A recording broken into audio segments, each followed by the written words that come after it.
In the square, a poor girl sleeps inside a cardboard box. When the young billionaire approaches, she says, "I sleep here every night, but please, don't let him feel cold." Upon seeing what's beside her, he is shocked. Nathan adjusted his tie for the 5th time that evening. The hotel ballroom glimmered with golden lights and crystal glasses. Polite smiles, firm handshakes, and generous checks circulated in a predictable ballet. At 31, Nathan knew exactly how to behave at these events, whom to greet, when to smile. His company had donated a considerable amount to the cause. Whatever it was, he couldn't even remember. "Excellent initiative, Mr. Fisher," said an older woman with grey hair and a pearl necklace. "Thank you," he replied automatically. Another handshake, another smile. He checked his watch. 10:30. Enough time for a discreet exit. Nathan walked over to the host, expressed his thanks, and stepped out into the cold October night. The hotel's luxury was left behind as he loosened his tie and unbuttoned the top of his shirt. He took a deep breath. The icy air cut into his lungs like a knife. Why did it all feel so empty? It made sense, of course. Helping the needy, sharing the wealth, feeling useful. But he felt nothing besides the satisfaction of a completed obligation. Another item crossed off the agenda. Nathan shoved his hands in his coat pockets and veered off his usual path. He wasn't ready to head back to his apartment just yet. Westfield Square came into view, lit by yellowish lamp posts. The benches were empty. Trees swayed in the wind and a thin mist covered the ground. The place was deserted as he expected at that hour and in that cold. A movement caught his attention. Something stirred near a trash can. Nathan narrowed his eyes, alert. A large cardboard box, the kind used to transport appliances, wobbled slightly. Probably a stray cat, he thought. But curiosity carried him a few steps closer. The box moved again, this time more forcefully. Then, to his astonishment, a small hand appeared on the edge, followed by a head with dark, disheveled hair. A little girl. Nathan froze. The child looked at him with fearful yet resolute eyes. She couldn't have been more than 4. "Don't let him feel cold, please," she said in a voice as small as she was. "What?" Nathan stepped closer, confused. "Who's cold? Are you here alone?" The girl pointed into the box. Nathan crouched and pulled aside the folded cardboard that served as a cover. His heart stopped for a second. A baby, a very small baby, wrapped in thin cloth, visibly trembling. His lips had a bluish tint that made Nathan take off his coat immediately. "My God," he whispered, wrapping the baby in his coat. "Who left you here?" The girl didn't answer. She just watched Nathan's movements intently, as if gauging whether he was trustworthy. Nathan pulled out his phone with his free hand and dialed 911. While explaining the situation to the dispatcher, he kept the baby close to his chest, trying to warm him up. "What's your name?" he asked the girl once he'd hung up. "Maisie," she replied, still not moving from her spot beside the box. "And him?" "Rowan. He's my brother." Nathan nodded, as if that explained everything. "The ambulance is on the way. Maisie, we'll take Rowan somewhere warm, okay?" She nodded, finally stepping fully out of the box. She wore a dress far too thin for that night, and her shoes were wet. Nathan wondered if he should hug her as well, but she kept her distance. The ambulance lights appeared at the corner of the square a few minutes later. Paramedics ran to them. Nathan explained how he'd found the children. A woman in uniform tried to take the baby, but met with resistance. "It's okay," said Nathan, surprising himself. "I'll carry him to the ambulance." Inside, Maisie sat close to Nathan, who was still holding Rowan. One paramedic checked the baby's vitals while the other drove quickly to the hospital. "Are you the father?" asked the paramedic. "No," Nathan answered. "I found them in the square alone." The man nodded gravely. "This baby needs warmth and urgent care. Looks like he's only a few days old." Nathan glanced at Maisie, who was staring fixedly at her brother. He tried to imagine what was going through her head. How had these children ended up in a cardboard box, in an empty square, on a cold night like that? "Will he be okay?" Maisie asked, her voice barely audible. "We'll do our best, little one," replied the paramedic. Nathan felt a lump in his throat. A 4-year-old shouldn't have to worry about her brother's survival. She should be home, safe, listening to bedtime stories. Suddenly, Maisie began to sing. It wasn't exactly a song, no clear melody or sensible lyrics. It was more like a rhythmic whisper, with made-up words and soft tones. She leaned closer to her brother in Nathan's arms and continued her improvised lullaby. The baby, who had been restless until then, relaxed a little. His eyes remained closed, his irregular breathing unchanged, but his tiny body seemed less tense. "He likes it when I sing," Maisie explained as if it were the most natural thing in the world. "Mommy used to sing like this." At the hospital, Nathan should have left. His role ended there. He had found the children, called for help, taken them to the hospital. Mission accomplished. But something stopped him from leaving. Maybe it was the way Maisie held his hand when they entered the ER, or the silent plea in her eyes, begging not to be left alone again. He stayed. He sat in the waiting room while the doctors examined Rowan.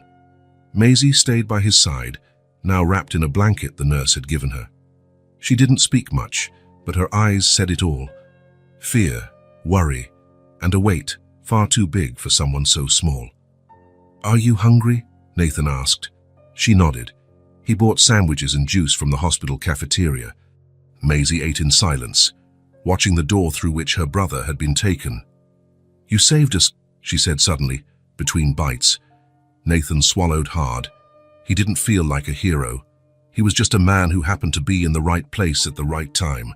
Or was it the wrong place at the wrong time? He couldn't decide. "Anyone would have done the same," he replied. Maisie shook her head. "No, a lot of people passed by and didn't see us." Those simple words hit Nathan like a punch. How many people had walked through that square before him? How many had heard a cry, noticed a moving box, and just kept going, wrapped up in their own lives? A nurse appeared at the waiting room door. "Mr. Fisher? The doctor would like to speak with you." Nathan hesitated, glancing at Maisie. He didn't want to leave her alone. "She can stay with me," offered the nurse, noticing his concern. "We'll find her some dry clothes." Maisie squeezed Nathan's hand. "You'll come back." "I promise," he replied, surprised by the sincerity in his own voice.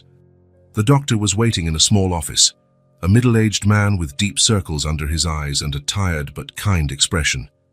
"Mr. Fisher, I'm Dr. Harris. I wanted to thank you for what you did tonight." Nathan shook his head, uncomfortable with the gratitude. "How's the baby?" "We managed to stabilize him. Hypothermia, malnutrition, dehydration, but he's strong. He'll pull through. And then, what happens to him? And to his sister?" The doctor sighed, taking off his glasses and massaging the bridge of his nose. "It's a complicated situation. The girl told us a few things. Their mother died after giving birth, about a week ago. It seems it was a home birth without medical assistance. The father, well, it appears he just vanished. He abandoned them. So it seems. Maisie said her father left to get food a day after Rowan was born and never came back. They stayed alone in the apartment for 2 days until the landlord showed up demanding overdue rent. She got scared and ran off with her brother." Nathan felt a surge of anger. How could anyone abandon 2 children like that? "We've notified social services," the doctor continued. "They'll be placed in temporary foster care as soon as the baby is discharged." Foster care. The word weighed heavily in Nathan's stomach. He imagined Maisie and Rowan in a cold, impersonal place, separated from each other, waiting for a family that might never come. "How long will the baby stay in the hospital?" "At least a week, maybe longer, depending on how he responds to treatment." Nathan nodded, absorbing the information. A week, 7 days, 168 hours, an eternity for a 4-year-old who had just lost her mother and been abandoned by her father. "May I see him?" The doctor led him to the neonatal ICU. Rowan lay in an incubator, connected to tubes and monitors. He looked even smaller and more fragile under the hospital's white lights. "Would you like to bring Maisie to see him?" "If that's possible, yes." Minutes later, Maisie entered the room wearing hospital clothes, a child's pajama set that looked huge on her tiny frame. Her hair was combed, and her feet were now in clean, dry socks. She ran straight to the incubator as soon as she saw her brother. "Rowan!" A nurse lifted her so she could see better. Maisie placed her hand on the incubator's glass, as if trying to touch him through it. "Is he sleeping?" she asked. "Yes," the nurse replied. "He's resting to get strong." Maisie nodded, serious. Then, to everyone's surprise, she started singing again. That same melodyless tune, that same rhythmic whisper she had used in the ambulance. Nathan felt something stir in his chest. A pang that wasn't unpleasant but was definitely intense. He watched the little girl singing to her brother through the glass, protecting him in the only way she knew how. The nurse exchanged a look with the doctor. Something unspoken passed between them. "Has she been doing this since they arrived?" Dr. Harris asked. Nathan nodded. "On the way here, too, she said their mother sang like that." The doctor nodded thoughtfully. "It's amazing, the bond they share. She feels responsible for him, even being so young." Maisie kept singing, oblivious to the adults' conversation. Her world at that moment was just Rowan and that lullaby. "What's going to happen to them now?" asked Nathan, though he already knew the answer. "The social worker will come in the morning. They'll try to find a relative, but until then, I can take them." The words left his mouth before he could think. Nathan was as surprised as the doctor and the nurse. "I mean, until they find a relative or a permanent home," he quickly added. "I have space in my apartment. I can look after Maisie while Rowan stays in the hospital." Dr. Harris studied him for a moment. "You'll have to discuss this with social services. There are procedures to follow." "I understand, but at least for tonight, can she stay with me? Here at the hospital? I don't want her to be alone." The doctor hesitated, then agreed. "I'll arrange for an extra bed in the observation room. You can stay there tonight." Maisie finished her lullaby and turned to Nathan, as if only now noticing him again. "Is he going to be okay?" "He will," Nathan replied, surprised by the certainty in his own voice. "You two are going to be just fine. I promise." She studied him for a moment with eyes far too wise for her small face. Then, to his utter shock, she stretched out her arms toward him, asking to be picked up. Nathan scooped her up, feeling how light she was. Maisie rested her head on his shoulder, exhausted. In seconds, she was asleep. The weight of that child in his arms felt both strange and familiar, as if an empty space inside him, one he hadn't even known was there, had suddenly been filled. "I think I just made a promise I'm not sure I can keep," he whispered to the doctor. Dr. Harris smiled gently. "The best promises usually are." That night, lying on the makeshift bed in the hospital room, with Maisie sleeping in the bed next to him, Nathan stared at the ceiling and thought about how his life had changed completely in a matter of hours. From an empty charity event to 2 abandoned children. From a solitary man to, what exactly? A temporary guardian. The soft sound of Maisie's breathing filled the silence of the room. It didn't seem fair that she had lost so much in so little time. It didn't seem fair that Rowan's life had started in a cardboard box. Maybe life wasn't about fairness, Nathan thought. Maybe it was about unexpected encounters in deserted squares, about empty hearts that suddenly find something to beat for. He closed his eyes, imagining what tomorrow would bring. The social worker, the questions, the paperwork. He had no idea how to convince them to let Maisie stay with him, even temporarily. He had no experience with children, no training, but he knew one thing for sure.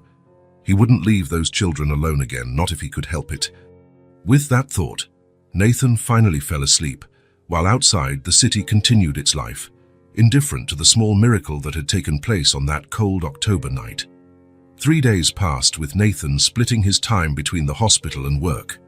Each night, he slept in the uncomfortable chair beside Rowan's incubator, while Maisie curled up on a makeshift couch.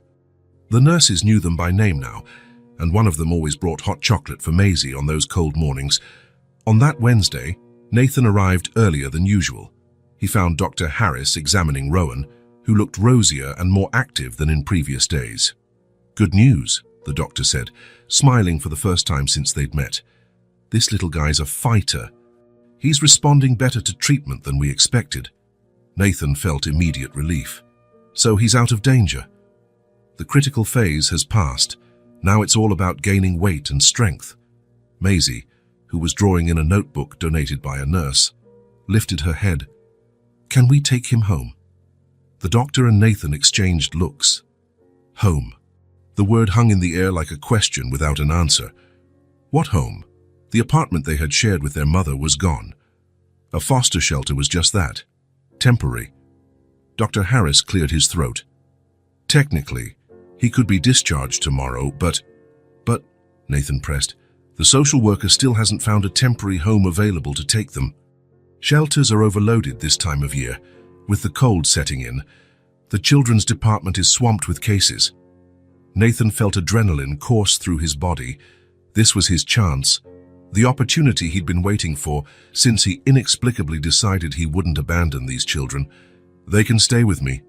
The doctor looked at him, surprised.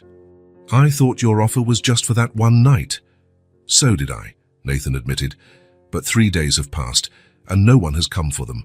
I can't just leave them in a hospital corridor or an overcrowded shelter. Mr. Fisher, taking care of 2 children, especially a newborn, isn't simple. Do you have any experience with this?" Nathan swallowed hard. "No, but I can learn. I'll hire professional help, and it's only temporary until social services find a more permanent situation." Maisie was watching the conversation, her eyes moving between the 2 men, trying to decipher what was at stake. "You're going to let us live at your house?" she asked, with a hopeful voice that squeezed Nathan's heart. "If it's allowed, yes." Her smile lit up the room. "Will Rowan like your house?" "I hope so," he replied, unsure what else to say. His 2-bedroom apartment downtown wasn't exactly child-friendly.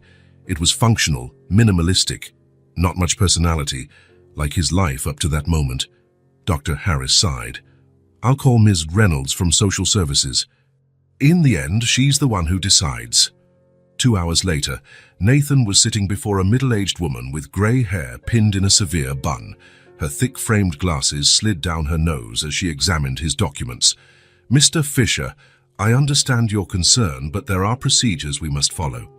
We can't just release 2 vulnerable children to anyone who shows up." "I'm not just anyone," Nathan replied, trying to keep calm. "I'm the one who found them. I've spent the last 3 days with them. Maisie trusts me." Ms. Reynolds studied him over her glasses. "And what is your interest in this case? Why do you care so much?" The question caught him off guard. Why did he care so much? What did these children mean to him? A 31-year-old single man, career-focused, with no family plans. I can't explain," he finally admitted. "But when I found them in that square, something changed. I can't just go back to my life and pretend they don't exist." The social worker was silent for a moment, considering his words. Then, to Nathan's surprise, a slight smile appeared on her lips.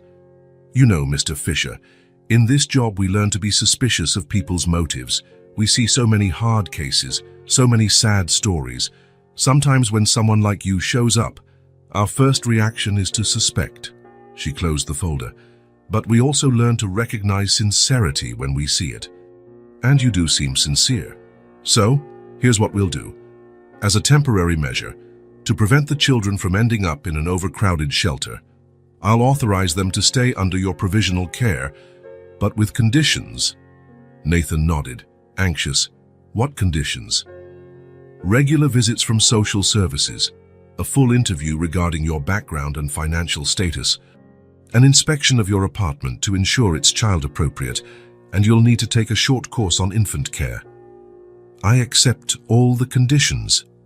"One more thing," she added. "You'll have to hire professional help to care for the baby, at least for the first few weeks. A pediatric nurse or an experienced nanny." "I was already planning on that." "Ms. Reynolds pushed her glasses back into place. "Very well then, I'll prepare the paperwork. If all goes well, the children can go home with you tomorrow." Nathan could hardly believe what he was hearing. He left the social worker's office feeling both elated and terrified. What was he doing? How would he turn his bachelor apartment into a home for 2 kids overnight? As he walked through the hospital corridor, his mind was already making lists. He would need a crib, diapers, clothes, bottles, suitable food for Maisie. And where would he put it all? His second bedroom was basically an office with just a desk and a couch. When he returned to the neonatal ICU to share the news with Maisie, she seemed to guess the answer from the look on his face. "We're going to live in your house?" she asked, her eyes shining. "For now, yes." She clapped her hands, excited. "Will I get my own room?" "Of course. I'll have everything ready by tomorrow." "Where's Rowan going to sleep?" Nathan hadn't thought that far. "In his own room, I guess," Maisie frowned. "But he's too little to be alone. What if he cries at night and no one hears?" Maybe he can stay in your room for now." She nodded, satisfied. "I'll take care of him. I know how to sing the song he likes." Nathan smiled, marveling at how mature this 4-year-old was. She had assumed the role of her brother's protector so naturally that he sometimes forgot how small and vulnerable she actually was. The next 24 hours were a race against time. Nathan left the hospital only to transform his apartment into a minimally child-friendly space. He emptied the office, moving the desk to a corner of the living room. He bought a child's bed, colorful sheets, a crib that the salesman assured was the safest on the market, enough diapers for a month, bottles, formula, an extra heater, and dozens of other items he hadn't known existed. In a children's clothing store, he stopped in front of an overwhelming selection. "First time?" asked a middle-aged saleswoman found with an understanding smile. "That's obvious, huh?" "All first-time parents have that panicked look," she laughed. "I can help." Nathan explained the situation as simply as he could. He was taking in 2 children, a 4-year-old girl and a newborn baby. The saleswoman, touched by the story, guided him through the store, picking out essentials. 4-year-old girls usually like to pick their own clothes," she explained. "Buy the basics now and then bring her to choose a few pieces. As for the baby, he'll grow fast in the first few months, and so don't overbuy." On his last stop, Nathan visited a nanny agency recommended by the hospital.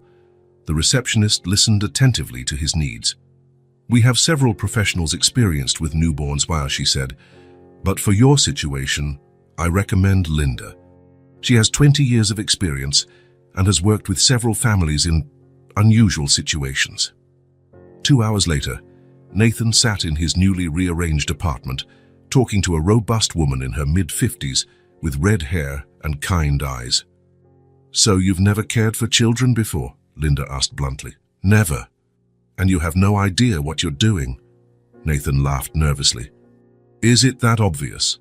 You bought size 2 diapers for a newborn, and the child's bed you put together is upside down." She smiled. "But don't worry. I've seen worse." Linda inspected the apartment with a critical eye. "We need some safety adaptations, outlet covers, cabinet locks, a safety gate for the stairs. But the basics are here." "Do you think they'll be okay?" Nathan asked, revealing his insecurity. Linda studied him for a moment. "Children don't need perfection, Mr. Fisher. They need stability, affection, and patience. The rest we figure out along the way." That night, Nathan could hardly sleep. By 6 in the morning, he was up, checking every detail of the apartment one last time.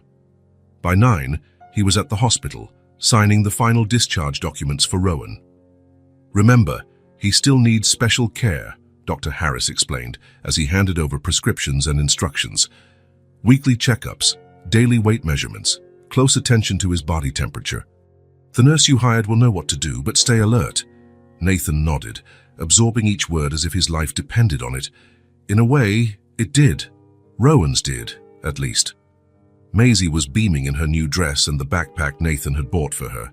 Inside, she only had her drawing pad and the pencil the nurse had given her, but she carried it as if it contained treasures. "Ready to go?" she asked, eager. "Almost. Rowan needs to get dressed first." A nurse brought the baby out, now clad in a light blue onesie and wrapped in a thicker blanket than the flimsy cloth Nathan had found him in. He looked so tiny and fragile that Nathan felt afraid to hold him. "You have to support his head," the nurse instructed, placing Rowan in his arms. "Like this, see? He can't hold it up yet." Nathan adjusted his arms, feeling the baby's slight weight. Rowan opened his eyes for a moment, those same deep blue eyes that had struck him on the first day, and then went back to sleep. "He likes you," said Maisie, watching. "How do you know?" "Because he's not crying." He cries with almost everyone else. Nathan smiled, grateful for the vote of confidence. With Rowan secure in one arm and Maisie's hand in the other, he stepped out of the hospital into the sunny autumn day. The ride home was quiet. Maisie peered out the taxi window, taking in the city that would now be her home.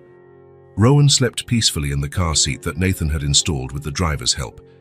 When they arrived at the building, the doorman greeted them with curiosity. "A new family, Mr. Fisher."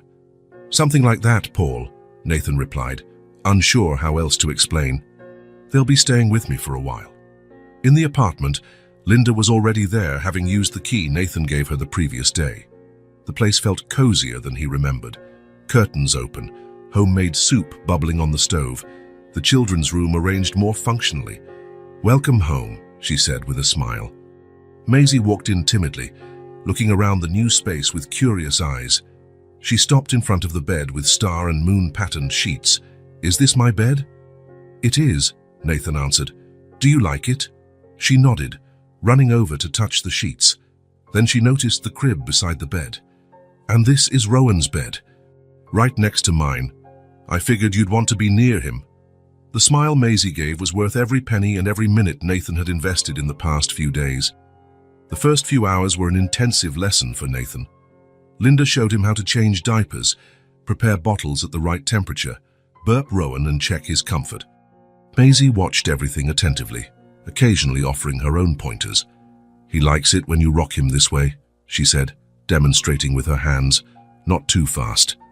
That evening, after dinner, Linda said goodbye. "I'll be back at 7 tomorrow. Call if you need anything, anytime." Nathan thanked her, trying to hide the panic he felt.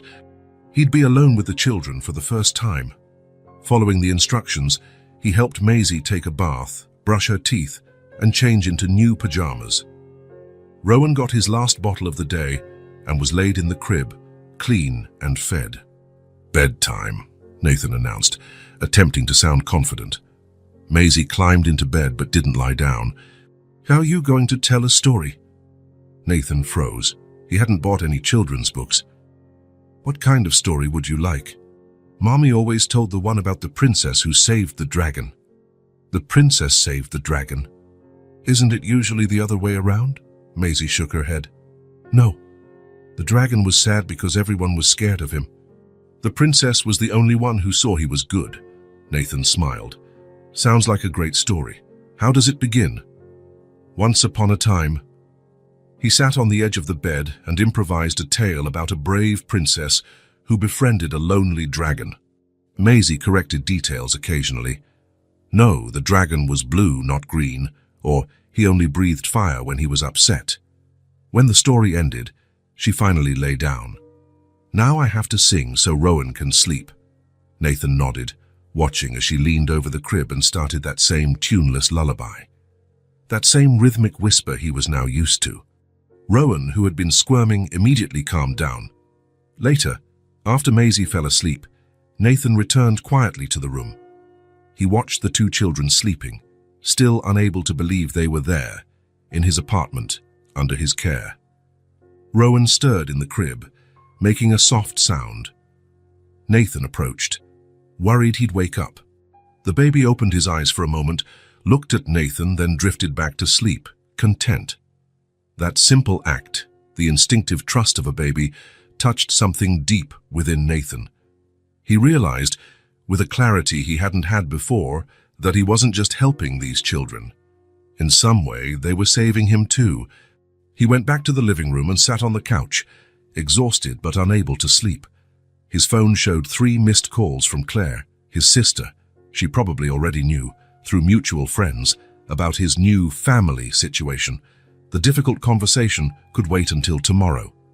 Right now, all that mattered was the 2 children sleeping in the next room, trusting he'd be there when they woke. And he would be. 2 weeks had passed since Nathan brought Maisie and Rowan home. The social worker's visits were now every other week instead of weekly, a sign that things were going well. Rowan was gaining weight and color, finally looking like a healthy baby. Maisie still had occasional nightmares, but generally woke up smiling, eager to start the day. Yet one question lingered in Nathan's mind. Where was the children's father? How could a man simply abandon his kids like that? More importantly, was there a chance he might return one day to claim them? That last thought prompted Nathan to hire a private investigator, recommended by his lawyer. "So you want to find the kid's father," said Ray Martin, a man in his mid-50s with subtle scars on his face and eyes that seemed to have seen it all. "For what? To hand them back over?" Nathan felt a chill. "No, I need to know if he's a threat. If he'll show up one day wanting his kids back." Martin nodded, understanding.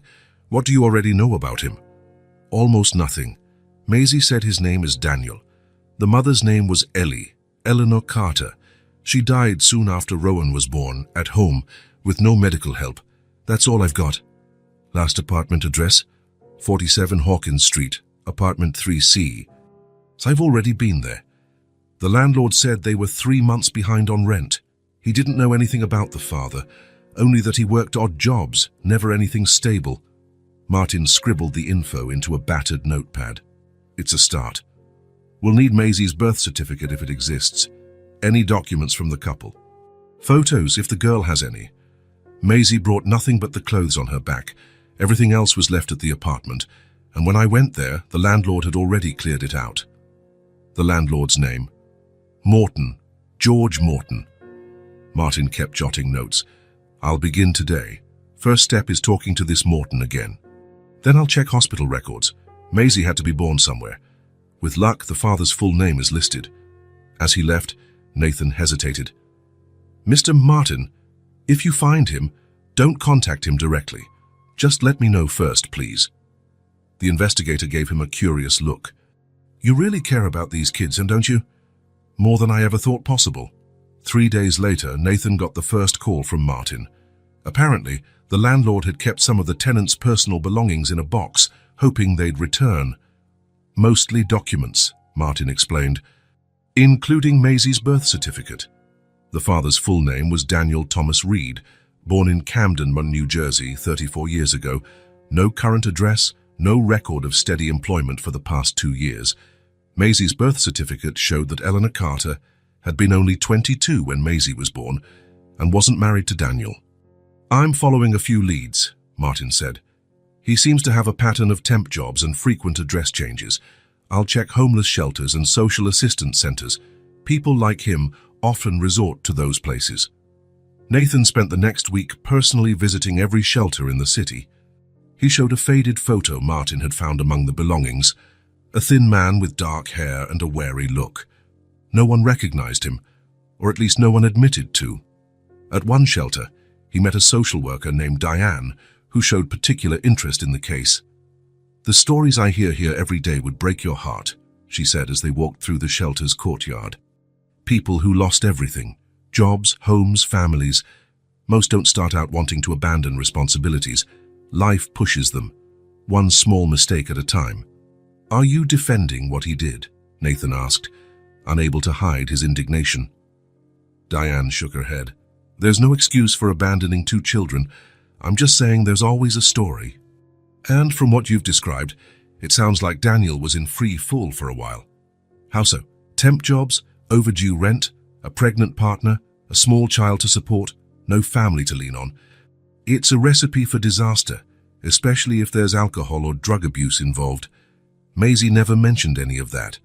Kids are surprisingly good at normalizing tough situations," Diane noted. To her, whatever was happening was just normal. That conversation stayed in Nathan's mind for days. At night, he watched Maisie playing with her new toys or telling made-up stories to Rowan. What had she witnessed in her 4 short years? What kind of normal had she known before Nathan came into her life? Martin called at the end of the week. "I've got some info, but no recent leads on his whereabouts." They met at a cafe near Nathan's office. Martin looked tired. "I spoke to former co-workers, neighbors, people at the bars he used to frequent. The story's always the same. Daniel Reed was unstable, a heavy drinker.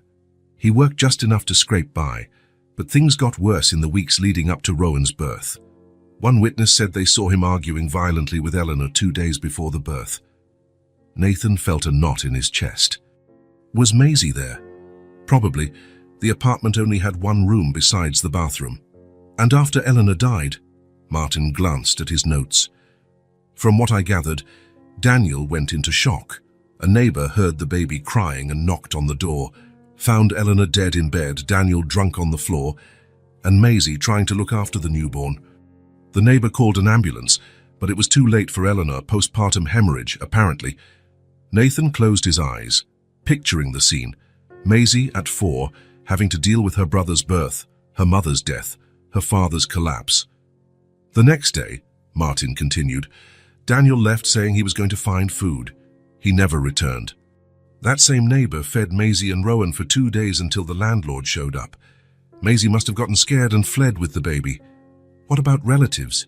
Didn't Eleanor or Daniel have family? Eleanor was an orphan, raised in the system. As for Daniel, I have an address for his mother in New Jersey, but she died 3 years ago. No known siblings. Nathan absorbed the information in silence. The situation was worse than he had imagined. What do you think? He finally asked. Will he come back? Martin sighed. In my experience, people who abandon responsibilities like that rarely return, especially when guilt is involved. He probably associates those kids with the worst moment of his life. So, my professional opinion, Daniel Reed doesn't want to be found, and even if he did, his situation would be too unstable for any court to grant him custody. Those words brought Nathan a guilty sense of relief. On one hand, he was glad the children wouldn't be ripped away from him. On the other, how would he explain to Maisie that her father had deliberately abandoned them? She asks about him, Nathan admitted. Not often, but she does. What should I say? Martin put away his notes. The truth, as much as she can handle. Kids know when we lie to protect them. Driving home, Nathan traveled slowly, thinking about everything he'd learned. The abandonment hadn't been a desperate, impulsive act. It was the culmination of a spiral of neglect that likely started long before.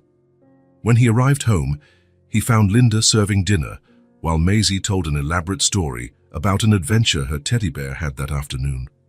And then he said, "Thank you for saving me, Maisie. You're the bravest person in the world," she concluded, her eyes shining. Nathan smiled, trying to hide his sadness.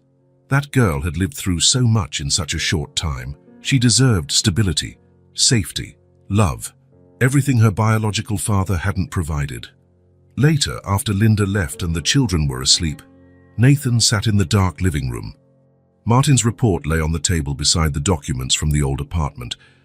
A faded photo of Daniel Reed stared back at him, empty eyes, a defeated expression. Nathan picked up the photo and placed it in a drawer. Someday, Maisie might ask more insistently about her father. When that day came, he would need the right words to explain the abandonment without completely destroying her image of her original family. For now, though, his focus had to be elsewhere, building a new sense of security for Maisie and Rowan, a new understanding of what it meant to have someone to rely on. Someone who, unlike Daniel Reed, wouldn't disappear at the first sign of trouble. A month had gone by since the children entered Nathan's life. The social worker's visits were now every other week, not weekly, an indication that things were running smoothly. Rowan was putting on weight, finally looking like a healthy baby. Maisie still had occasional nightmares, but usually woke up with a smile, eager for the day. It was one Sunday morning that Nathan realized something had changed, not just in the children, but in him.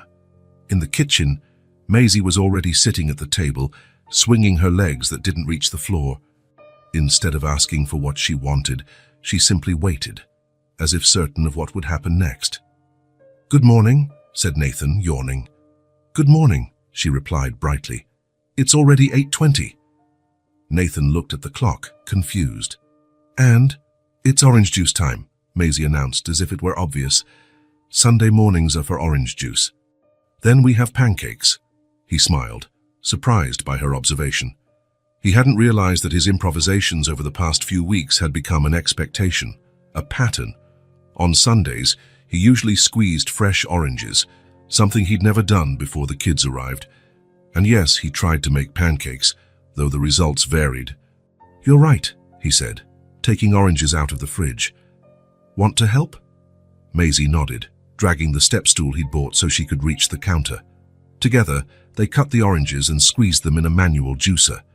She insisted on doing her part, though her small arms could barely apply enough pressure. "Is Rowan still asleep?" Nathan asked. "Yes. He always sleeps until 9:15 on Sundays." She spoke with the seriousness of a tiny expert. "On other days, he wakes up earlier." Again, Nathan was amazed. Maisie hadn't just noticed the emerging routine, she'd memorized it, categorized it, turned it into something predictable, something safe. "You like routines, don't you?" he commented while pouring juice into cups, a small plastic one for her, a larger one for him. Maisie thought for a moment, her brow furrowed. "Routines mean you know what's going to happen." "Yes, exactly."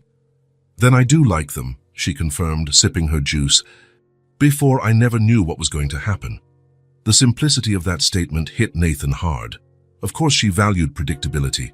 Her life before had been defined by the lack of it, never knowing if there'd be food, if her father would be sober, if they'd have to move again. In that moment, he made a silent promise. He would keep the routine she cherished so much. Not just the schedules and activities, but the feeling of safety that came with them. As he made pancake batter, he watched Maisie coloring at the table. She worked with intense focus, her tongue sticking out slightly. That was her habit when she was completely immersed in something. "What are you drawing?" he asked, curious. "It's a secret," she replied, covering the paper with her arm. "Only when it's done." From the next room came Rowan's waking noises, not crying, but the babbling he made when he was content, just announcing his presence. 9:12, Maisie announced, looking at the kitchen clock. "He woke up early today." Nathan smiled. "I'll go get him." "Wait," Maisie jumped off the chair. "I have to say good morning first." She dashed to the bedroom, and Nathan followed, curious. Standing beside the crib, Maisie rose on her tiptoes to see him better. "Good morning, Rowan. Today is Sunday. Orange juice and pancake day. We already made the juice." "You almost woke up right on time." Rowan smiled at the sight of his sister, waving his arms in recognition. At 2 months old, he was already reacting differently, more positively, to Maisie's voice. "Now Nathan can pick you up," she concluded, as though there was a protocol to follow. Nathan stepped forward, marveling at the interaction between siblings. He picked Rowan up carefully, feeling far more confident than on day one. The baby immediately snuggled against his shoulder, a gesture that always warmed Nathan's heart. Back in the kitchen, he placed Rowan in the baby seat, strategically positioned so he could see both the table and the stove. Maisie returned to her secret drawing while Nathan finished making pancakes. Linda would arrive later, at 2.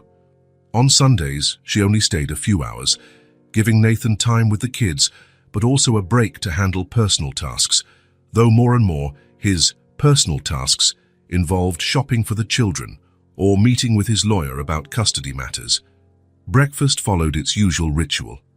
Maisie insisted on feeding Rowan a spoonful of mashed banana, explaining its benefits to him with comical seriousness.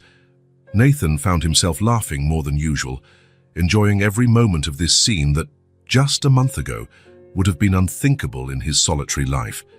After breakfast, it was Rowan's bath time, another part of the routine Maisie seemed to have catalogued in her mind. "Sunday is bath with the yellow ducky," she reminded him, pulling the toy from the bathroom shelf. "Tuesday and Thursday is with the blue fish." Nathan nodded as if this information were crucial to the functioning of the universe. In the small universe they were building together, maybe it was. He filled the baby tub with warm water, testing the temperature with his elbow the way Linda had shown him. Maisie handed him everything he needed with the efficiency of a tiny surgical assistant. Mild soap, a soft towel, a clean diaper, a chosen outfit. "Ah, you're a great helper," Nathan praised, gently washing Rowan's back. Maisie beamed with pride. "I've always helped take care of him, ever since he was born." Her words, spoken so casually, reminded Nathan that for Maisie, caring for her brother wasn't just play or novelty. It was a responsibility she had carried since witnessing his birth under tragic circumstances. "You know you don't have to be responsible for everything, right?" Nathan said gently. "I'm here to help now, and Linda too." Maisie looked at him, thoughtful. "But I like helping." And you help a lot. I just want you to know you can also just be a kid. She seemed confused by the concept. What do you mean? Play, draw, make a mess sometimes. Not worry so much. Maisie pondered for a moment. Can I do both? Help with Rowan and also be a kid? Nathan felt a sudden swell of emotion in his throat. Of course you can. After the bath, he dressed Rowan in the onesie Maisie had picked out, yellow with little ducks, matching the bath theme. The coordinating choice made Nathan smile. The rest of the morning followed the Sunday pattern that Nathan was starting to recognize. A walk to the nearby park, where Maisie liked to watch ducks on the pond. Rowan dozing in his stroller, sheltered from the mild autumn sun. At the park, they saw other parents with children. Nathan still felt like an imposter in that group, like everyone might notice he wasn't a real dad, just someone stepping in temporarily. But Maisie showed no such insecurity. To her, they were a family like any other. "Is that your dad?" asked a girl of about 6 who was playing near Maisie in the playground. Nathan, sitting on a nearby bench with Rowan, held his breath, anxious to hear her reply. Maisie didn't hesitate. "That's Nathan. He found us when we were cold, and now we live at his house." The other girl accepted the explanation without further questions, with the typical flexibility of children. "Cool. Want to play tag?" Maisie looked at Nathan, as if asking permission. "Go ahead," he encouraged. "Just stay where I can see you." Watching her run and laugh with her new friend, Nathan felt a mixture of joy at seeing her act like a normal child, sadness for all she had been through, and something else, something he couldn't quite name but which filled a void inside him he hadn't even known was there. Back at the apartment, Linda was waiting. She'd brought Maisie a gift, a set of high-quality crayons, with colors the girl had never seen before. "Lavender, turquoise, magenta," Maisie exclaimed, examining each one reverently. "Thank you, Linda." "You're welcome, sweetheart. I thought you might like some new colors for your drawings." While Linda prepared lunch, Maisie returned to the small table in the living room, enthralled by her new treasures.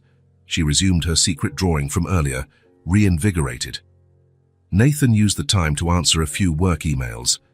Since the children arrived, he'd reduced his hours at the office, working remotely whenever possible. His co-workers had been surprisingly understanding, especially after meeting Maisie and Rowan during a visit to the office. Sunday lunch had its own ritual too. It was the meal they ate in the living room, watching a movie or cartoon, a rule Maisie had come up with, and Nathan couldn't bear to break. Today's choice was an animated film about animals forming a band. Maisie sat between Nathan and Linda on the couch, carefully balancing her plate. Rowan was in Nathan's lap, dozing off after his bottle. "This is my favorite day," Maisie declared between bites. "Sunday?" Nathan asked. "Yes, everyone is together." The simplicity of her statement touched both Nathan and Linda. It was true. Sunday was the only day everyone was around at the same time, without hurry as without outside obligations. After lunch, while Linda tidied up the kitchen, Maisie brought over the drawing she had finally finished. She found Nathan as he was putting Rowan down for his afternoon nap. "All done," she announced, extending the paper. "I finished it." Nathan looked at the drawing and felt his heart skip a beat. There were 3 figures, clearly identifiable despite the childish style. A small one in a red dress, Maisie, an even smaller one in blue, Rowan, and a taller one in brown pants, Nathan. They were holding hands in front of a yellow house with a red triangular roof, a simplified version of the apartment they lived in. Above the figures, in uneven, colorful letters, were the words, "Our family." "It's beautiful, Maisie," Nathan said, voice thick with emotion. "This is our house," she explained, pointing, "and these are us." "Our family," Nathan read aloud, tracing his finger over the colorful letters. Maisie nodded. "Linda helped me write it, just a little. I did the drawing all by myself." Nathan hugged her, unable to put into words what he felt. Maisie returned the hug with a surprising strength for someone so small. "I'm going to put it on the fridge," he decided, when he could finally speak. Linda, who had been watching from the doorway, smiled. After Maisie left to put away her new crayons, she approached Nathan, who was still gazing at the drawing with misty eyes. "The kids have already decided," Linda said softly. "You belong to them." Nathan looked at her, taken aback by the remark. "Kids are wiser than we think," Linda continued. "They know a home when they see one. And you've given them that. Not just a roof and food, but security and love." "I still feel like an imposter sometimes," Nathan admitted. "Like at any moment someone's going to show up and say I made a mistake, that I'm not qualified for this." Linda chuckled quietly. "No parent ever feels fully qualified, believe me, even those who plan for years. Parenthood is like that. You learn on the job, one day at a time." That evening, after Linda left, the routine continued. Dinner at 6, Maisie's bath at 7, story time at 7:30, Rowan's last bottle at 8. Sitting in the armchair in the children's room, Nathan read a story about a rabbit that got lost in the forest and found its way home by following the stars. Maisie listened attentively from her bed while he rocked Rowan in his other arm. "Do stars help you find your way?" she asked when the story ended. "They used to, a long time ago. Sailors used them as maps." Maisie looked out the window, where a few stars were visible in the darkening sky. "I think the stars helped me find you." Nathan felt a lump in his throat. "How so?" "When we were in the box, I saw a star through the crack. I asked it to send someone nice. Then you showed up." He couldn't answer right away. Finally, he said, "Then I owe that star a thank you, someday." "She already knows," Maisie said, with the absolute confidence of a child. After placing Rowan in his crib and making sure Maisie was asleep, Nathan returned to the living room. The apartment was quiet, but not in the oppressive way it used to be. It was a comfortable silence, full of life. On the fridge, held up by colorful magnets, Maisie's drawing seemed to glow in the kitchen light. "Our family," the crooked letters proclaimed, and Nathan realized he could no longer imagine life without those two kids. Lying in bed later, he replayed the day in his mind. The fresh orange juice, Rowan's bath, the walk in the park, the drawing, the bedtime story. A simple routine built around the needs and preferences of two little beings who had entered his life so unexpectedly. Before the kids, his Sundays had been filled with extra work, the occasional gym session, and long hours of streaming, trying not to think about the coming week. Now every moment seemed to have purpose and meaning. For the first time in a long while, perhaps in his entire adult life, Nathan fell asleep smiling, certain that, come morning, there would be someone waiting for him, someone who cared about him, someone who would call for him as soon as they woke, eager to start another day together. The routine Maisie had created wasn't just a sequence of events. It was a silent statement. We're here to stay, we're a family, and you, Nathan, are part of it. Sunday dinner at the Fisher household had always been an inviolable tradition. Nathan had skipped it the past few weeks, always with the same excuse. The children. His mother finally put her foot down, insisting he come. "We need to talk about this temporary arrangement of yours," she said on the phone, making it clear the family had opinions about the matter. Today, for the first time since Maisie and Rowan came into his life, Nathan left them at home with Linda, who kindly offered to stay the whole evening in case dinner ran long. Maisie protested at first. "Why can't we go too?" she asked, her big eyes filled with disappointment. "It's just a boring grown-up dinner," Nathan explained, smoothing her hair. "Besides, you'll meet my family soon. I promise." The truth, which he didn't dare tell Maisie, was that he needed to prepare the ground first. And, knowing his family, he suspected the conversation to come wouldn't be appropriate for a child's ears. Driving to the suburb where he grew up, Nathan rehearsed mentally what he would say. How would he explain the transformation in his life? How would he make his practical, no-nonsense family understand something he himself struggled to explain logically? The two-story house where he had spent his childhood appeared as he turned the corner. The immaculate yard, the welcoming lights in the windows, Claire's car already in the driveway. Everything exactly as expected. Some things never changed. His mother welcomed him with a hug that lasted longer than usual. "We've missed you," she said, scrutinizing him. "You look tired." "Short nights," he answered with a small smile. "Babies aren't known for sleeping through." Margaret Fisher nodded, as though confirming a suspicion. "Come on in. Everyone's already in the living room. His father, Richard, rose from his favorite armchair when Nathan entered. The firm handshake and pat on the back were his way of showing affection. Claire and her husband, David B., were on the couch, wine glasses in hand. "The father of the family finally arrives," Claire teased, her tone a blend of irony and curiosity. Nathan accepted the provocation with a smile. "Good evening to you too." Dinner unfolded with the usual polished efficiency, typical of the Fisher family gatherings. Claire's tales of the robbery she'd witnessed at court, his father's promotion at the bank, his mother's plans to re-landscape the yard. Everything was discussed over roast beef and potatoes. The children were only briefly mentioned. "How are those little ones?" his mother asked, serving dessert. "They're well," Nathan replied. "Rowan's already gained 2 pounds. Maisie starts preschool next week." "Preschool?" Claire raised an eyebrow. "That sounds permanent." There it was, the opening Nathan had been expecting. "Actually," he began, setting his fork down, "that's what I wanted to talk to you all about." The silence that followed was almost tangible. His father lowered the newspaper he kept partly open, even at the table. His mother stopped mid-motion of pouring coffee. Claire exchanged a quick glance with David. "I'm thinking of seeking permanent custody." He dropped the bomb. Nathan watched their faces shift. Surprise, confusion, concern. "Permanent custody?" his mother repeated, as though she hadn't heard correctly.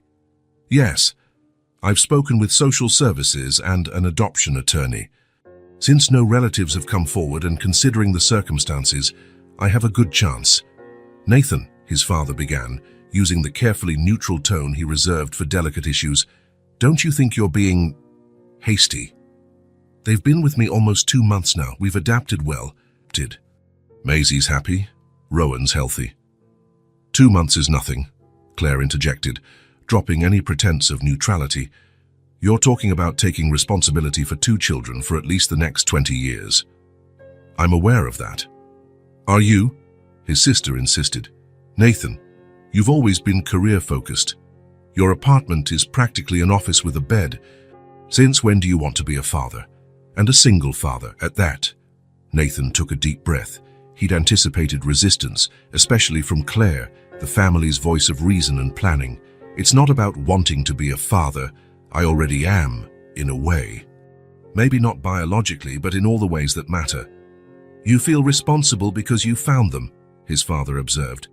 "That's understandable, but it's not guilt or responsibility," Nathan cut in. "I love them. It's that simple."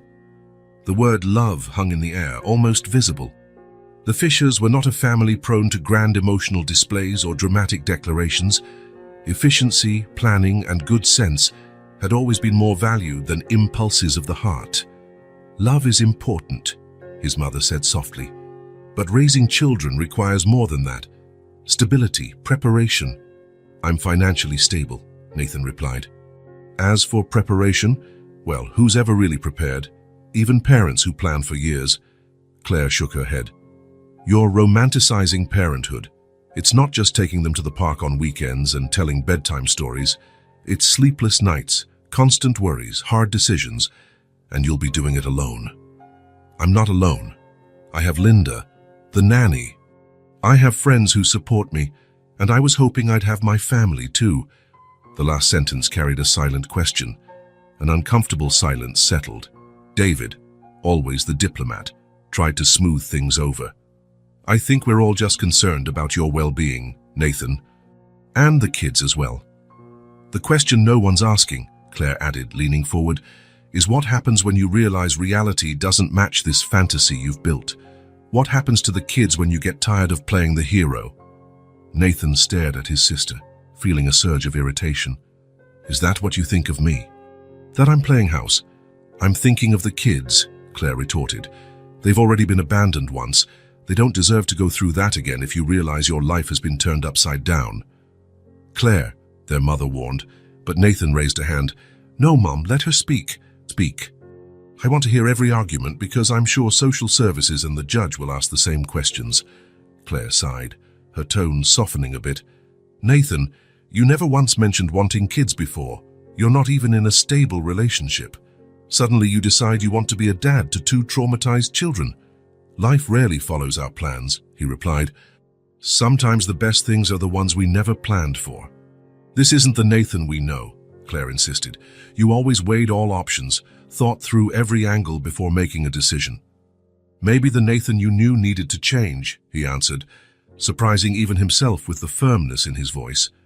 You're making decisions with your heart, not your head, Claire concluded, delivering the verdict Nathan had expected. What if I am? He challenged. What if, for the first time in my life, I'm prioritizing what I feel over what seems logically correct? His father cleared his throat, visibly uncomfortable with the direction of the conversation. Son, no one's saying you can't keep helping these kids. We just think there might be families more prepared to adopt them. Traditional families, you mean? Nathan's tone had an edge. A mom and a dad, a house with a yard, a dog, the whole package. Wouldn't that be better for them? His mother asked, genuine concern in her voice. Nathan sighed. Maisie had nightmares the first few nights. She woke up crying, calling for her mother. Now, when she has a nightmare, she calls for me. Rowan smiles when he hears my voice. They trust me. That's lovely, Nathan, but, Claire began. There's no but, he interrupted. There's already a bond. Taking them away from me now would traumatize all of us. A heavy silence fell over the dining room. Margaret began clearing plates, a mechanical way to process the information. Richard opened his newspaper again, hiding behind its pages. I think we all need time to absorb this, David said, trying to mediate. It's a big decision. Nathan shook his head. I've thought about it a lot. I'm not asking for permission or approval. I came out of respect to share a decision I've already made. Claire eyed him with a mix of frustration and genuine concern. You're not listening, are you? This will change your life completely, forever. It already has, he replied simply. Helping his mother take the dishes to the kitchen, Nathan sensed she wanted to say something. Finally, when they were alone, Margaret turned to her son. These children, she began hesitantly. Do they really mean that much to you? Nathan didn't have to think. More than I can explain. His mother nodded slowly. Then I suppose you've made your decision, regardless of what we say. Will I have your support? He asked, realizing how much it mattered to him. Margaret didn't answer immediately. She busied herself putting leftovers in containers, sealing them with the methodical precision Nathan knew from childhood. Your father and I have always wanted your happiness, she said at last. If you believe this will make you happy, then yes, you have our support. Thank you, Mum. As for Claire, give her time. She worries about you in her own way. Nathan smiled. I know. Later, driving back home, he reflected on the evening. The reactions had been exactly what he'd expected. Claire saw risks everywhere. His parents were worried but ready to accept. David tried to keep the peace. None of it shook him. On the contrary, hearing the objections out loud only strengthened his resolve. Every logical argument Claire presented had already gone through his mind dozens of times. And still, the answer remained the same. He couldn't imagine his life without Maisie and Rowan anymore. Arriving home, he found Linda asleep on the living room couch, a children's book open on her chest. In the children's bedroom, Maisie slept cuddling Mr. Buttons, her inseparable teddy, while Rowan breathed softly in the crib nearby.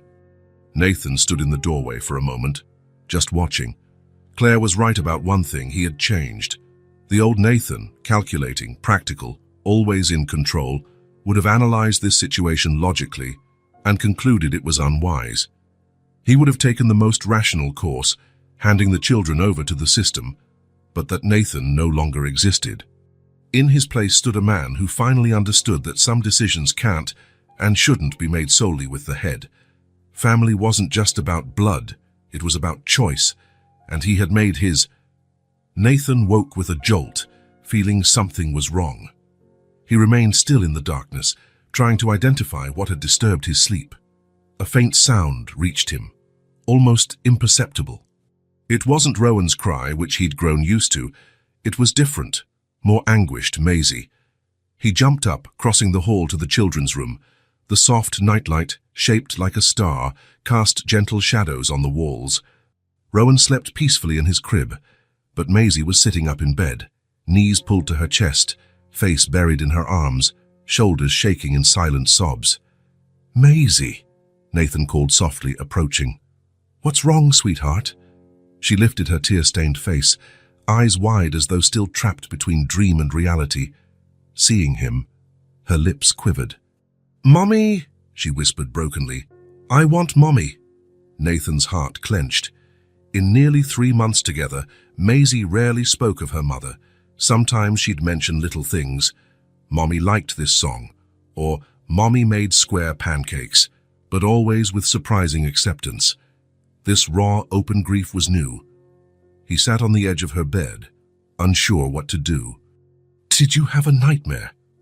Maisie nodded, tears still streaming. "She was walking away. I ran after her but couldn't catch up." Nathan opened his arms, offering comfort without forcing it. After a moment's hesitation, Maisie threw herself against his chest, sobbing aloud now. "Shh, it's okay," he murmured, rocking her gently. "It was just a dream." "But it's true," she hiccuped. "She really went away." How to respond? Nathan had no idea. What could he say to a 4-year-old about the permanence of death? How to explain that her mother would never return, that this emptiness would always be there? "Your mom loved you very much," he said finally. "She didn't want to leave." "How do you know?" Maisie asked, her voice muffled against his t-shirt. "Because nobody who knew you would ever want to leave you. You're too special." Maisie kept crying, but her sobs began to subside. Nathan rocked her gently, wishing he could do more, say more. Then he remembered what Maisie had done so many times to calm Rowan.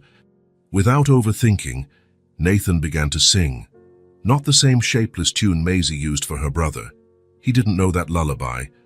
It was an old nursery rhyme his own mother used to sing to him. He didn't remember all the words, so he improvised, mixing remembered lines with new ones. Maisie went quiet, listening. Her breathing gradually grew calmer. Nathan kept singing, his low, slightly raspy voice filling the quiet room.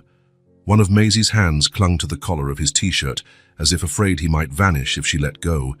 He had no idea how long they stayed like that. Eventually, Maisie's breathing became deeper and more regular.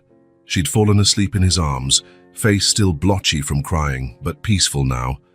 Gently, Nathan tried to lay her back in bed, but as he started to pull away, she clutched his shirt even harder, murmuring in protest. "Stay," she pleaded, half asleep. "Please." He hesitated only a second. Then he settled on the small bed beside her, balancing on the edge to avoid falling off. Maisie snuggled against him right away, still gripping his t-shirt. In minutes, she was in a deep sleep. Nathan stayed awake, staring at the ceiling, listening to the children's rhythmic breathing. Maisie's nightmare brought up questions he'd been avoiding. What if the children were placed with another family? How would they handle yet another loss? How would he handle it? The thought of not having Maisie and Rowan in his life was unbearable. They were no longer just the kids he found in the square. They were his kids. Not by blood, but by every shared moment, every laugh, every tear.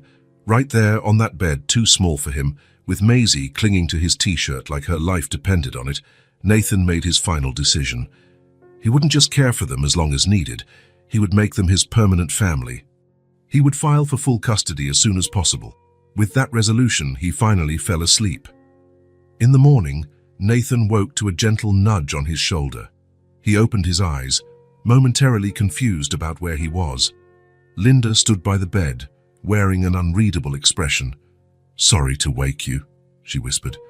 "I've been here 10 minutes, and no one answered." I got worried.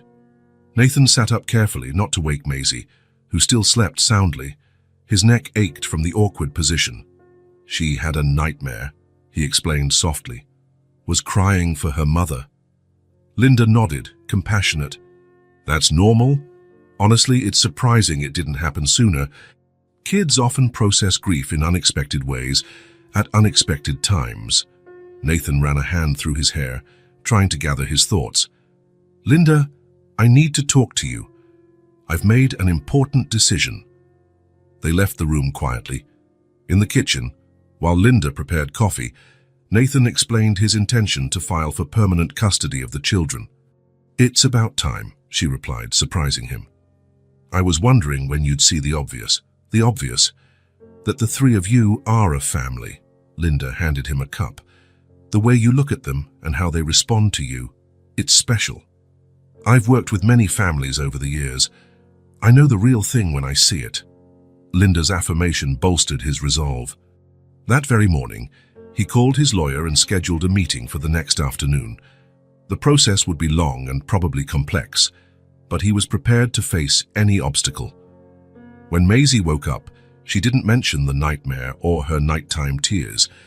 She acted as though it was perfectly normal to find Nathan asleep in her bed. During breakfast, though, she was quieter than usual, watching him thoughtfully while she drank her juice. "You sing nicely," she finally said. Nathan smiled, a bit embarrassed. "That's not true, but thank you." "Yes, it is. Rowan liked it too." "Oh yeah, how do you know?" "Because he didn't wake up. Usually he wakes up if there's noise." Child logic was flawless. Nathan laughed, feeling inexplicably happy about the compliment. The day went on as usual. Nathan worked from home, Maisie played, Rowan alternated between bottles and naps. But something was different in the air, as though the previous night had created a new understanding among them. At dusk, while Nathan wrapped up some emails, his phone rang. It was Claire. "So," she began without preamble, "Mom told me you're going through with this custody idea." Nathan sighed. "Hello to you too, Claire." "Sorry. Hi. How are you? Now tell me you've reconsidered." "I haven't. Actually, I'm more determined than ever." There was silence on the other end, then in a softer voice, "Can I come over? I think we need to talk face to face." An hour later, Claire was seated in Nathan's living room, taking in the toys scattered on the floor, the recent photos of the children in picture frames, Maisie's drawing still pinned to the fridge. "You really changed this place," she remarked. "The kids changed it," Nathan corrected. "I just cleared the space." Maisie and Rowan were already asleep, allowing them to speak candidly. "Nathan," Claire began, choosing her words carefully, "I understand you've grown attached to these kids, but filing for permanent custody is a huge step. Have you really considered the long-term implications? I've thought of little else for the past 3 months, and you still want to go through with it?" "More than ever," Claire sighed, frustrated. "What happened to my pragmatic brother, the one who made pro and con lists before buying a new fridge?" "He met 2 kids in a square," Nathan replied simply, "and decided some things are more important than lists." "Nathan, please, think clearly. You're 31, so with a promising career, an entire future ahead. Taking on 2 traumatized children will limit your options in every way. Or maybe expand my life in ways I never imagined." Claire shook her head, exasperated. "What about relationships? Have you thought how hard dating will be as a single father of 2? "Honestly, no. That's not a priority right now. And in 2 years, 5, 10, when reality sets in and the initial excitement fades?" Nathan studied his sister for a moment. Claire had always been the family planner, always thinking 5 steps ahead. He admired that quality, even when it drove him crazy.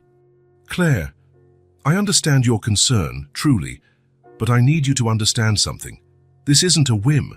It's not a phase. It's a conscious decision based on a real bond we've built." "You barely know them," she insisted. "I know enough. I know Maisie can't sleep without Mr. Buttons. I know Rowan smiles brightest in the morning. I know both need stability, safety, and love, things I can give them.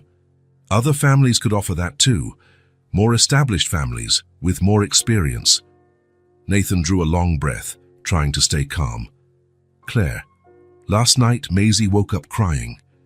Had a nightmare about her mom. You know what I did? I sat beside her and sang until she fell asleep. I didn't know the perfect words, didn't know if I was doing it right, but I did my best and it worked." Claire remained silent, watching him. "And this morning, she said she liked my voice, that Rowan liked it too." He smiled at the memory. "Don't you see, I'm not just babysitting, we're building something together day by day. Memories, trust, love." "I still think you're being impulsive," Claire said, though her tone had softened. "And that's not typical of you." Maybe I needed to be more impulsive. Maybe I needed to listen to my heart more and my head less. A soft sound came from the hallway. Nathan and Claire turned to see Maisie standing at the living room entrance, rubbing her eyes sleepily. Mr. Buttons clutched firmly in one hand. "Hi," she said, looking curiously at Claire. "Hi, Maisie," Claire responded, her tone instantly gentler. "Remember me? I'm Nathan's sister."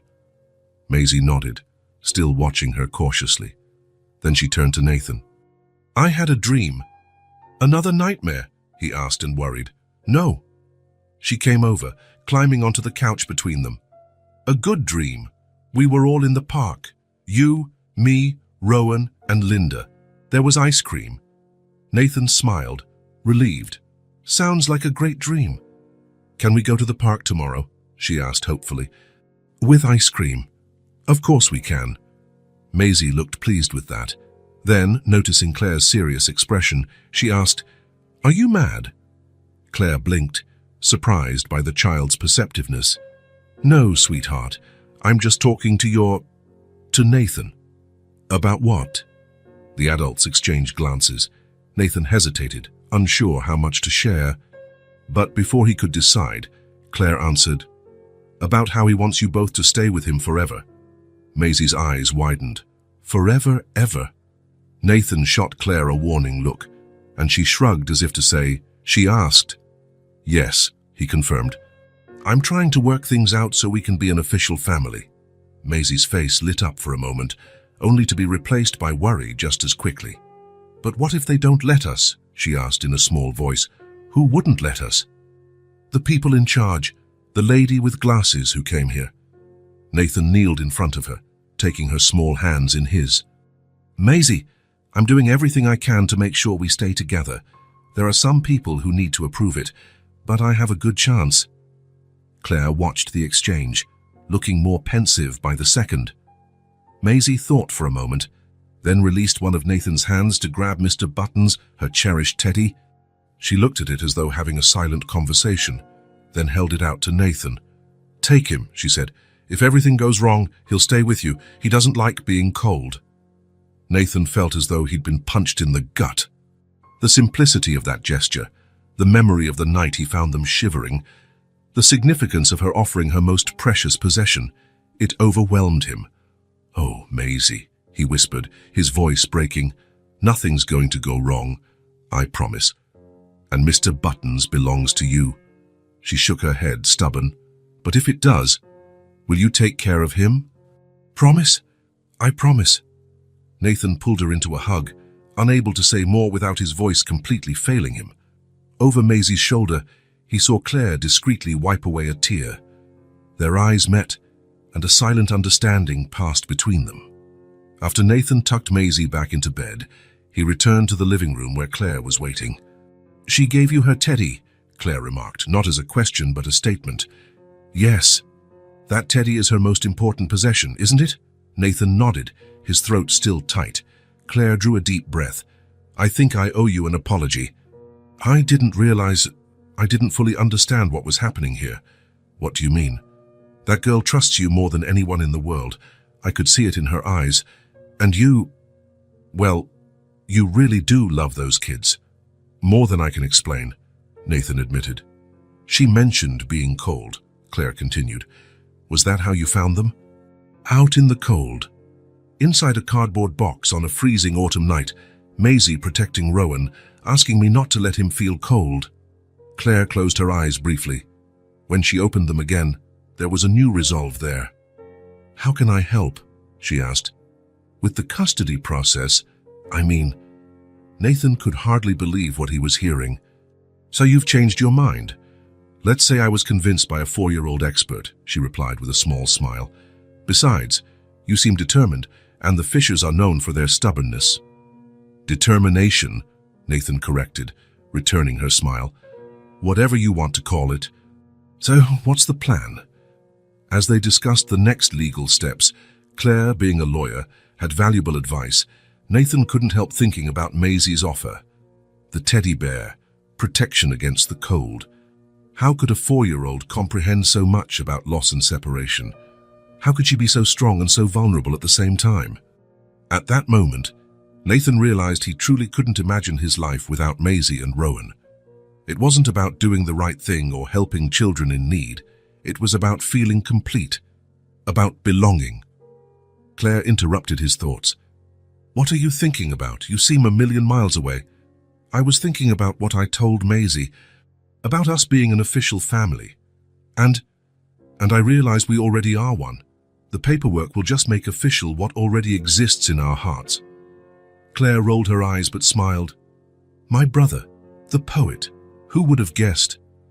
Later, after Claire left, Nathan checked on the children one last time before bed. Rowan, as usual, slept serenely, tiny fists clenched by his face. Maisie had reclaimed Mr. Buttons for her arms. Nathan leaned in, adjusting the blanket over her. "Don't worry," he whispered, knowing she couldn't hear. "No one will be cold anymore. Not ever again." The family court wasn't as imposing as Nathan had imagined. No high ceilings or dark wooden benches.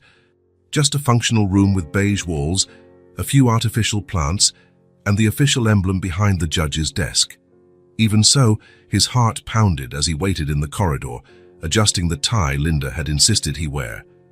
Next to him, his lawyer reviewed notes with a confident expression. "We have a solid case," he said for the third time that morning. "The social worker's reports are positive. The children are clearly well cared for and happy." Nathan nodded, trying to believe it. The past 6 months had been an emotional and bureaucratic roller coaster. Endless forms, interviews, surprise home visits, psychological evaluations.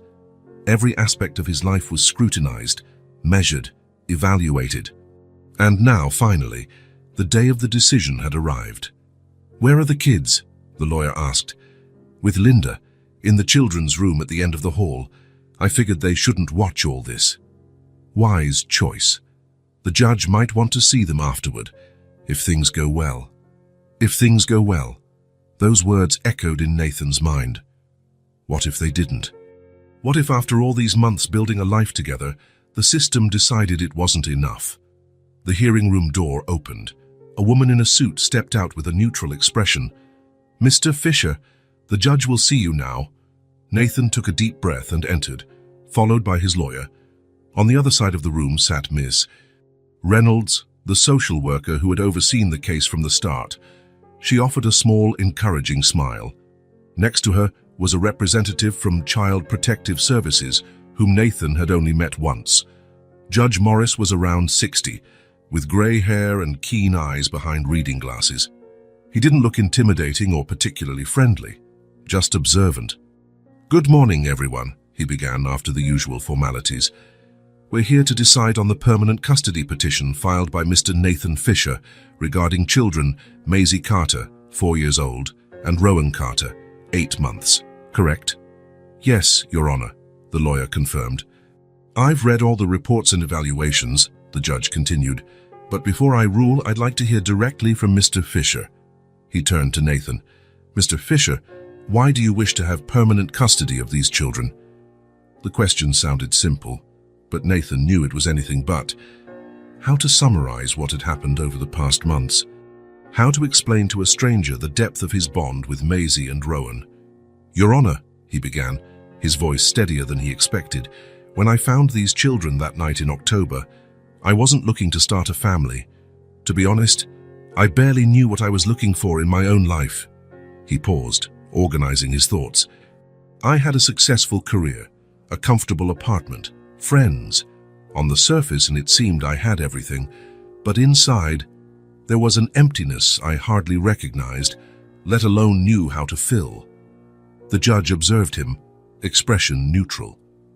"That night, I was leaving a charity gala, one of those fancy dinners where people donate money to feel good about themselves. I made my donation, greeted the right people, and left feeling nothing, absolutely nothing." Nathan noticed his hands were trembling slightly. He interlocked his fingers to hide it. "Then I found them. A 4-year-old girl taking care of a baby, hidden in a cardboard box. Maisie looked at me and said, 'Don't let him feel cold, please.' She didn't ask for anything for herself, she just wanted to protect her brother." The judge made a note, his face still unreadable. In the past 6 months, Your Honor, my life has changed completely. Not just in practical terms, work hours, living arrangements, daily routines. It has fundamentally changed who I am. Nathan felt the emotion rising in his throat, but he didn't hold it back. If there was ever a time to be totally honest, it was now. I learned what it's like to be responsible for someone other than myself. I learned how to sing lullabies, even though I'm terribly off-key. I learned I can function on a lot less sleep than I ever thought possible. A small smile tugged at his lips. I learned that pure terror is seeing a 4-year-old with a fever at 3 a.m., and absolute relief is seeing that fever break. The judge nodded almost imperceptibly. But more than anything, I learned what it means to love unconditionally. I never imagined it was possible to love someone the way I love Maisie and Rowan. When they came into my life, that emptiness I mentioned, it just vanished. Nathan paused, mustering courage for the hardest part. I know I'm not the perfect candidate. I'm single, never had kids before, and I'm learning as I go. I make mistakes every day. But I can promise you one thing. I will never, ever give up on them. They'll have stability, safety, education, and most of all, love. Because those children, Your Honor, they're my family now, and I would do anything for them. The room was silent when he finished. His lawyer looked satisfied. Miss Reynolds wore a discreet smile. Even the Child Protective Services representative seemed slightly moved. The judge removed his glasses, cleaning them methodically with a cloth. Mr. Fisher, I appreciate your candor. I sense there's a genuine bond between you and these children. He was about to continue when the door opened, everyone turned to see Claire entering in a hurry, slightly out of breath as if she'd been running. Apologies for the delay, Your Honor, she said formally. I'm Claire Fisher, the petitioner's sister. Nathan felt his stomach drop. In recent weeks, Claire had swung back to her original stance against adoption. Despite that moment of mutual understanding over Mr. Buttons, she eventually voiced new reservations, claiming Nathan was romanticizing parenthood and that reality would be much different than he imagined.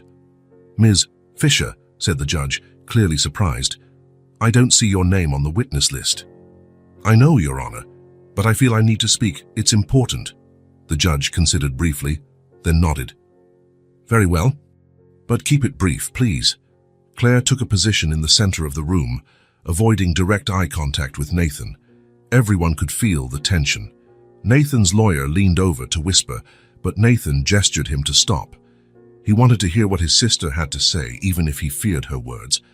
Your Honor, Claire began, her professional lawyer voice momentarily in place, I came here today to stop this decision, but not in the way you might think. She took a deep breath, and when she resumed, her voice was softer, more personal. 6 months ago, when my brother told me he found 2 abandoned children and decided to care for them, I thought he'd lost his mind. Nathan has always been the rational one in our family, the planner, the cautious one. This decision seemed completely out of character. Nathan watched her, unable to read her expression. I argued against it. I listed all the reasons it would be hard, all the sacrifices he'd have to make, all the complications that would arise. I said he was being impulsive, emotional, irrational. Claire paused, finally looking straight at Nathan. Tears shone in her eyes, something he rarely saw. I was wrong, she said, voice quivering.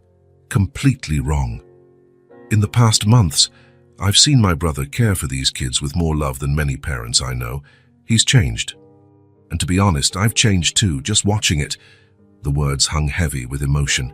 Nathan felt his own vision blur with tears he tried to hold back. Maisie and Rowan couldn't have a better father, Claire continued. And yes, Your Honor, I said father. Because that's what Nathan is to them now. Not a temporary guardian, not just a caregiver, but a father in every sense that matters. Claire wiped a tear discreetly. As a lawyer, I understand the system is here to protect children, to make sure they have the best home possible. And I can testify, without any doubt, that the best home for Maisie and Rowan is with my brother. When she finished, the silence in the room was tangible. Nathan wanted to stand up, hug his sister, and thank her, but he stayed put, mindful of courtroom protocol. The judge adjusted his glasses, looking from Claire to Nathan and then at the others present. Finally, he gestured to the social worker. "Miss Reynolds, anything to add?" "Only to reaffirm what I've included in my reports, Your Honor. The children are thriving under Mr. Fisher's care. There is an undeniable bond among them. My official recommendation is to grant permanent custody." The judge nodded, flipping through some documents in front of him. When he looked at Nathan again, there was a warmth in his expression that hadn't been there before. "Mr. Fisher, in my 30 years on the bench, I've learned to recognize sincerity when I see it, and what I see here today is a family, not a traditional one perhaps, but definitely a family." Nathan barely dared to breathe. Based on the testimony heard today, the social services reports, and all the evidence presented, I'm prepared to give my ruling. The judge sat up straighter. "I hereby grant full and permanent custody of Maisie Carter and Rowan Carter to Nathan Fisher, with all the rights and responsibilities that entails." The words took a moment to sink in. When Nathan finally understood, an overwhelming wave of emotion almost made him collapse. He had to grip the table to steady himself. "Thank you, Your Honor," he managed to say, voice shaking. "Thank you." The judge smiled. "I'd like to meet your children now, Mr. Fisher. Could you bring them in?" Minutes later, Nathan returned with Maisie holding his hand and Rowan in his arms. The little girl looked around curiously, but showed none of the fear she might have months ago. "Maisie, Rowan," said the judge, noticeably softer in tone. "You've just officially gained a dad. How do you feel about that?"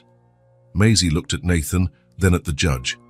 "He was already our dad," she answered simply with a child's frank wisdom. "Now everybody knows it." A gentle laugh passed through the room. The judge nodded, visibly touched.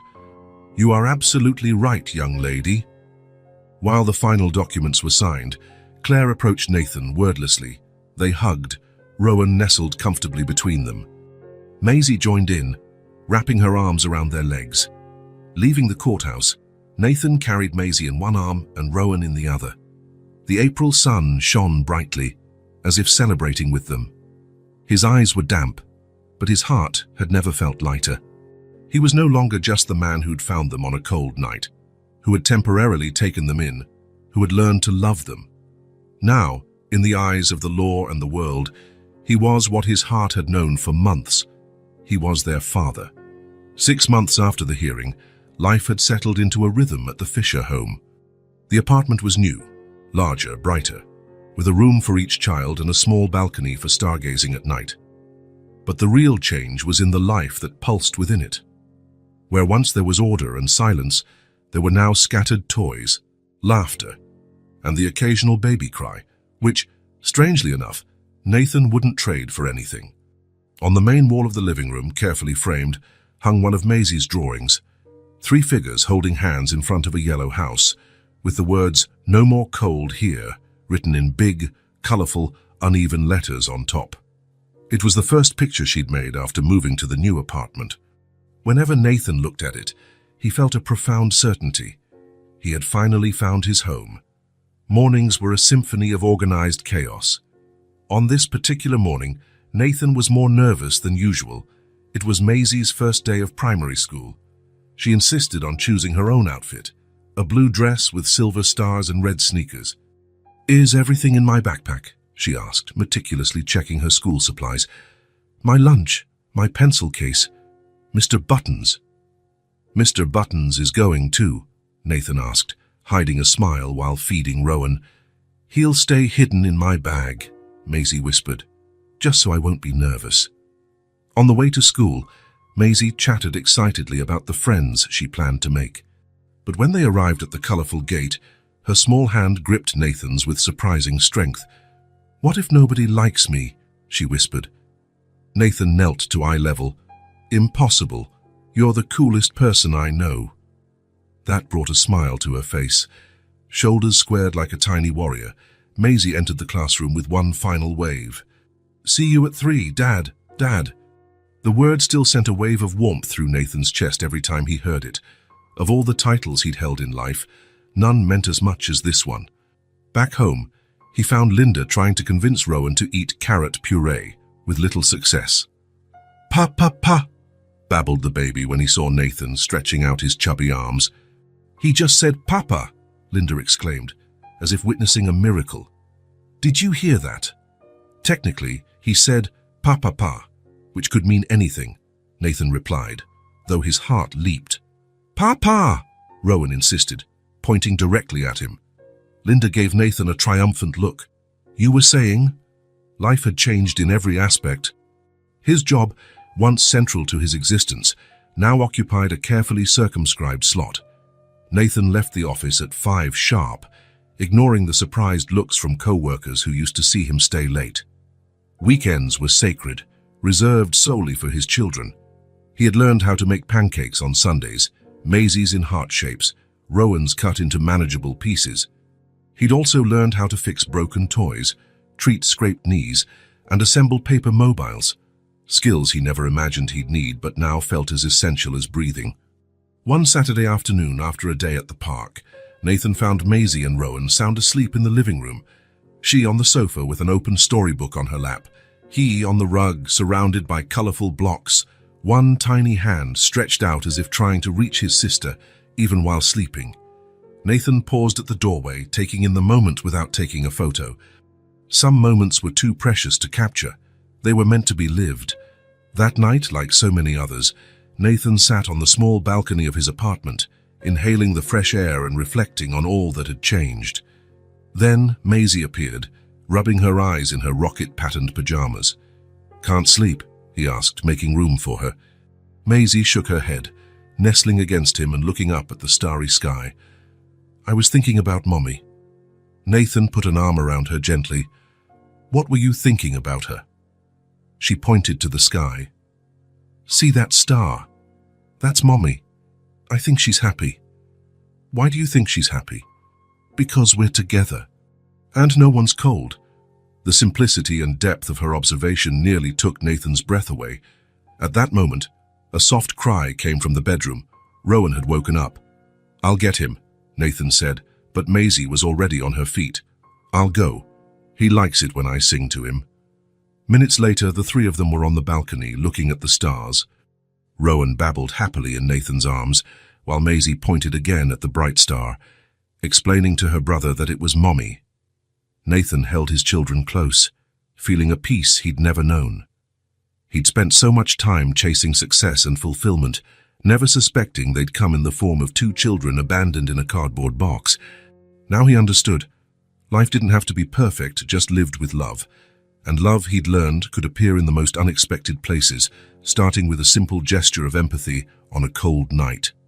Do you want to hear a story? Maisie asked, turning to Nathan and Rowan. About the dragon the princess saved. We'd love to, Nathan replied, smiling at his children under the starry sky. New beginnings can arise in the most unlikely places. Sometimes, a single act of compassion is the first step toward a lifetime of love.